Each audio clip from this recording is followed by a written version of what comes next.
Okay, welcome to another Zenler FBH. Now, in this one, we're looking at is Einav's message here, and she's checked basically a page on a mobile device, and she's getting very strange things happen.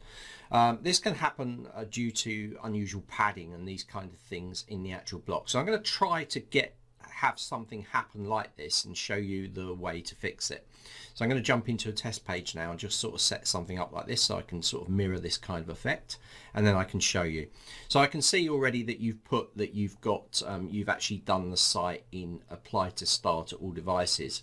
So I'll try and get it to work so that you don't have to jump and do them individually, and we'll just talk about what's going on. Okay, so what I've done here is I've just set up a standard block, and I've just taken the H1 heading block in here, and I've just made it 90, which is quite big.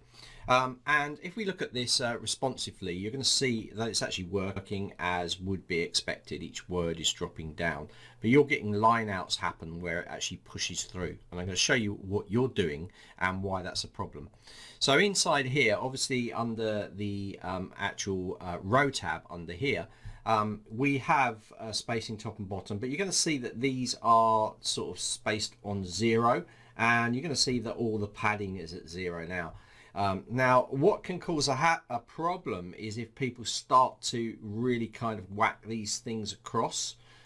It can cause all sorts of issues. So if I've pushed this all across here, even though I've got it on all devices and we save it, you might find that you're going to start to get problems happen if you've really pushed these things across. So you can see, there we go. So that's what's going on here. You can see that's dropped down to 1 now, and this is basically just because you've really pushed things in to actually do this. So if I go back to this block again, just make sure that you actually just go and reset everything. So you could check it in here and you're going to see the same kind of thing happen, but you want to do it in all devices, and just come across to this padding area that you've got and just take that away a bit. You should be able to get the effect you want to get without actually having to do that.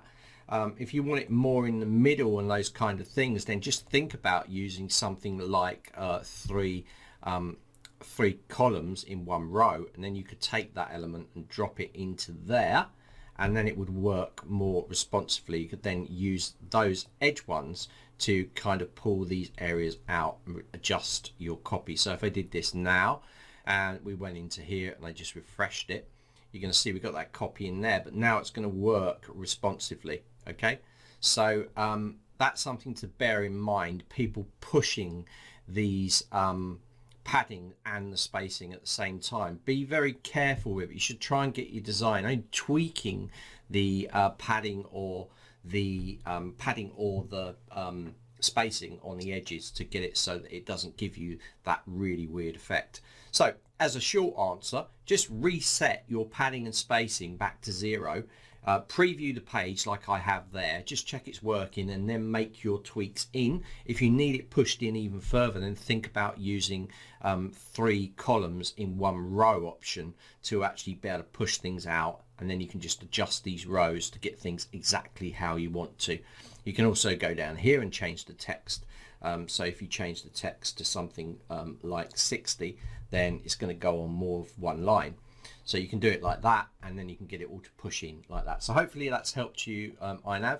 People have had a lot of problems with this. I mean, you know, obviously you're using all devices, which is the right thing to do, but you also know that you can make minor tweaks in here to things or turn things off per device by going into the settings here to see how it looks.